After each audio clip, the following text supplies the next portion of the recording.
When we speak of forgiveness, we often imagine it as something we must extend to others. But the truth is, the hardest person to forgive is often ourselves. Many people carry an invisible burden, a memory of mistakes, regrets, or words spoken that cannot be taken back. These burdens are like stones in a backpack, small at first, but over time they become heavy, draining our energy, dimming our joy, and weakening our spirit. The question is, how can we release this weight? How can we let go of guilt that lingers, guilt that whispers in the night, guilt that makes us question our worth? The answer lies not in forgetting, but in transforming how we see ourselves. Forgiving yourself does not mean denying responsibility, it means embracing it fully, learning the lesson, and then letting go of the pain that no longer serves you. You must understand, guilt is like fire. It can burn you endlessly if you hold it too tightly, or it can illuminate your path if you learn from it. The difference lies in your relationship with the past. When you accept that you are not the same person today as you were when the mistake was made, you open the door to self-compassion. In forgiveness, there is freedom. It is not about erasing the past, it is about reclaiming the present. If you can forgive yourself, then you can finally breathe again. You can live, not as a prisoner of your past actions, but as a student who has grown from them. To begin the journey of forgiving yourself, you must first confront the truth of what happened. Many people attempt to run from their mistakes, burying them deep inside, hoping that time alone will erase the pain. But denial does not heal, it only hides. Imagine a wound left untreated, covered by layers of bandages, but never cleaned. On the surface, it may seem invisible, but beneath it festers, growing worse with time. The same is true with guilt. When we pretend a mistake never happened, or push it aside, we are not freeing ourselves, we are allowing it to remain alive in the shadows of our mind. Acknowledging your mistake is like opening a window in a dark room. It allows light to enter, even if that light reveals dust and disorder. To forgive yourself, you must have the courage to face what is uncomfortable, to admit what was done, and to see clearly where the pain originated. Acknowledgement is not about drowning in shame or endlessly replaying the past in your head. It is about choosing honesty over avoidance. If you look back at your life, you may find moments you wish you could undo, things you said that hurt someone, decisions made in weakness, or times when fear silenced your true self. To deny these moments is to deny part of your humanity. But when you bring them into awareness, you take back your power. Denial keeps you chained, because what you hide will always control you. But acknowledgement sets the foundation for change. It tells your mind and heart, I am willing to see this clearly. I am no longer afraid of my own truth. This simple step of honesty is often the hardest, because it requires us to confront the parts of ourselves we wish did not exist. Yet without it, forgiveness cannot take root. Consider this, no one can learn from a story they refuse to read. If you close the book on your mistake and pretend it never happened, you also close the possibility of transformation. By acknowledging, you reopen that book, not to live inside its pages forever, but to study and understand what it has to teach you. Many people mistake acknowledgement for weakness, thinking that to admit error is to lower oneself. In reality, acknowledgement is strength. It takes immense courage to look at yourself without filters, to stand in front of the mirror of your past, without turning away. Strength is not the absence of mistakes, but the ability to see them clearly and still continue the journey. Forgiving yourself begins with this courage to face the raw truth of your actions, not as a punishment, but as a pathway to freedom. Acknowledging without denial also means resisting the temptation to soften the truth with excuses. Sometimes we say, I only did that because I was angry, or if circumstances had been different, I would not have made that mistake. While these statements may hold fragments of truth, they often serve as ways to escape full responsibility. But forgiveness requires full ownership. You must say, yes, I did this. Yes, it caused harm. And yes, I am willing to face it, Ownership does not mean drowning in guilt. It means refusing to run from it. Only when you accept the full weight of your actions can you begin the process of setting that weight down. In this way, acknowledgement is not the end of the journey. It is the doorway. By walking through it, you open yourself to healing, learning, and ultimately the freedom that comes when guilt no longer has control over you. One of the greatest obstacles to self-forgiveness is the tendency to confuse what we did with who we are. When a person makes a mistake, the natural response is to think, I failed, therefore I am a failure. I hurt someone, therefore I am unworthy of love. This merging of identity and action is dangerous because it creates a prison in the mind. A single event becomes the lens through which you see your entire existence. But this is not the truth. You are not defined by a moment in time, no matter how painful or regrettable. You are not the sum of your errors. You are the sum of your potential, your growth, your ability to rise beyond what you once were. A tree does not stop growing because a branch has broken, and a human being does not lose their value because of a single act. The challenge then is to separate the deed from the doer, the event from the essence, so that you can begin to see yourself not as a mistake but as a human being who has made one. Think of a child learning to walk. The child stumbles and falls many times, sometimes painfully. Yet no parent looks at that child and says, because you fell, you will never be able to walk. You are defined by this failure. Instead, they see the falls as part of the process, necessary steps toward growth. Why then do we deny ourselves the same understanding? We cling to our mistakes as if they define the whole of us, forgetting that we too are still learning. Life is not a straight path. It is a series of attempts, falls, corrections, and rises. Every mistake, no matter how severe, exists in a moment of time, not in the eternal truth of who you are. By separating the action from the self, you create space to say, yes, I stumbled, yes, I made a wrong choice. But that does not erase my humanity, nor does it define the entirety of my existence. To practice this separation requires awareness and discipline. The mind is quick to label, I am guilty, I am worthless, I am broken. These are not truths, but judgments shaped by guilt. When you notice such thoughts, pause and redirect. Instead of saying, I am a failure, say, I failed in this situation, but I am still capable of growth. Instead of I am a bad person, say, I did something wrong, but I am committed to making it right.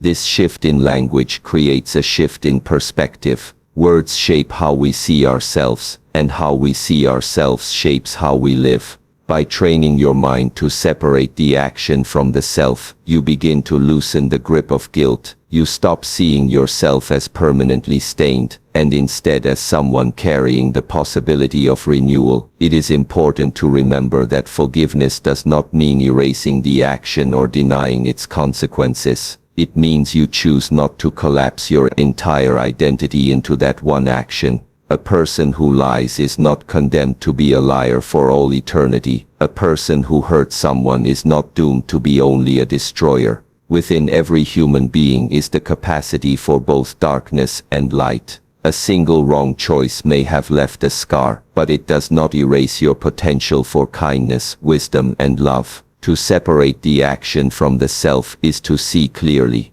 I am not my past. I am not locked inside that moment. I am a living being, still unfolding, still becoming. This understanding is the foundation of self-compassion, because it allows you to forgive the act while still embracing the self. And only when you embrace yourself can you begin to truly heal. Guilt, when left unchecked, becomes a weight that presses endlessly on the heart. It drains energy, darkens thoughts, and convinces you that you are unworthy of peace. But guilt itself is not the enemy. It is a messenger. It arises when your actions have strayed from your deeper values, when there is a gap between who you were in a moment and who you know you can be. To transform guilt into growth, you must first learn to listen to it, not with judgment, but with curiosity. Ask yourself, what is this guilt trying to teach me? What truth about myself is it pointing to? If you approach guilt as a signal rather than a sentence, it becomes a guide toward becoming the person you wish to be.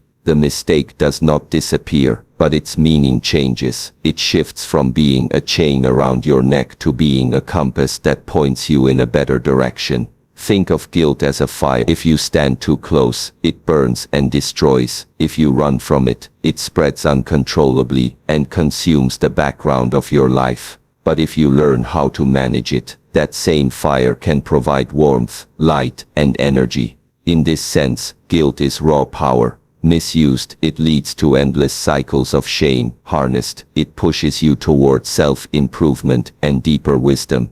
Every person who has grown in character has faced moments of guilt that forced them to reflect and change. The growth was not despite the guilt, but because of it. By transforming guilt, you give it purpose. It no longer exists simply to torment you but to elevate you. When you view guilt in this way, you begin to understand that even the most painful mistakes can become seeds of transformation. The process of transforming guilt begins with responsibility. Responsibility is not the same as self-punishment. It is the willingness to own your actions and their consequences. Ask yourself, what lesson must I learn here? How can I ensure that this mistake becomes a stepping stone rather than a permanent scar? For example, if guilt arises because of words spoken in anger, the lesson might be patience and mindful speech. If guilt comes from betrayal, the lesson might be honesty and loyalty. The point is not to drown in regret but to extract the wisdom hidden within it.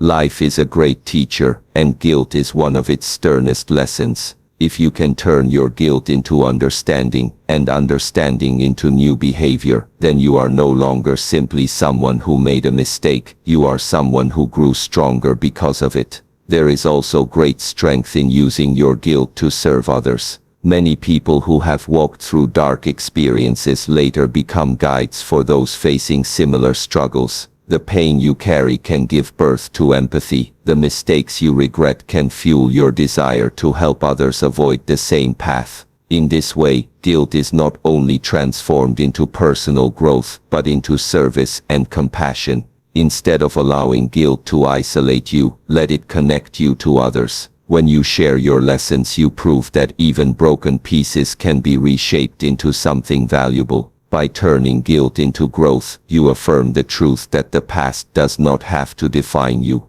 Rather, it can refine you, shaping you into a more conscious, compassionate, and resilient version of yourself. When people speak of compassion, they usually imagine it as something to be offered outward to a friend, a stranger, or even to an enemy. Yet the most neglected direction of compassion is inward toward the self. We often believe that kindness must be earned, that it is a gift reserved for others, but not for ourselves. This belief is rooted in guilt, the idea that because we made mistakes, we are undeserving of gentleness. But to live this way is to starve the soul. Forgiveness cannot exist without compassion, and if you cannot extend it to yourself, you will never know true peace. To practice compassion toward yourself is to recognize that you, like every human being, are imperfect, still learning, still unfolding. It is to allow yourself the same grace you would readily extend to a loved one. Imagine if a dear friend came to you broken by regret. Would you condemn them, or would you comfort them? Whatever answer you give to that question, you must also give to yourself. Compassion does not erase accountability, rather it makes accountability possible. Without compassion, guilt turns into shame, and shame suffocates growth. But with compassion, mistakes are placed in their proper context. They are not signs of being unworthy, but reminders of being human. When you speak to yourself with kindness, you soften the edges of self-criticism that keep you locked in cycles of pain. Instead of saying, "I am terrible for what I did," you begin to say, "I regret what I did, but I am committed to becoming better." This shift in inner dialogue changes everything. The harsh voice of judgment that once silenced your spirit is replaced with a guiding voice that encourages progress. Compassion does not excuse the wrong, it transforms the energy around it, making space for healing rather than endless punishment. Think of the practice of compassion as tending to a wounded garden. If a plant is struggling, you do not curse it for being weak. You water it, give it light, nurture it until it grows strong again. The same applies to the human heart. Your wounds need care, not cruelty. Every time you berate yourself with unforgiving thoughts, you deepen the wound. Every time you choose compassion, you begin to heal it. And healing does not mean pretending the wound never existed. It means allowing it to close, to become part of your story without continuing to define your pain. Compassion is therefore not indulgence, it is medicine. Without it, the scars of guilt remain raw and open. With it they transform into reminders of growth and resilience. True self-compassion is also an act of courage. It requires going against the harsh inner critic that insists you are unworthy. It requires patience, because the process of forgiving yourself is not a single act but a continual practice. Each time guilt arises, you meet it not with condemnation but with understanding. You remind yourself, I am still learning, I am still capable of goodness, I am still deserving of peace. Over time, this repeated practice begins to reshape how you see yourself. Instead of being trapped in the narrative of your mistakes, you begin to live in the truth of your humanity. Compassion allows you to move from being your own harshest enemy to becoming your own ally.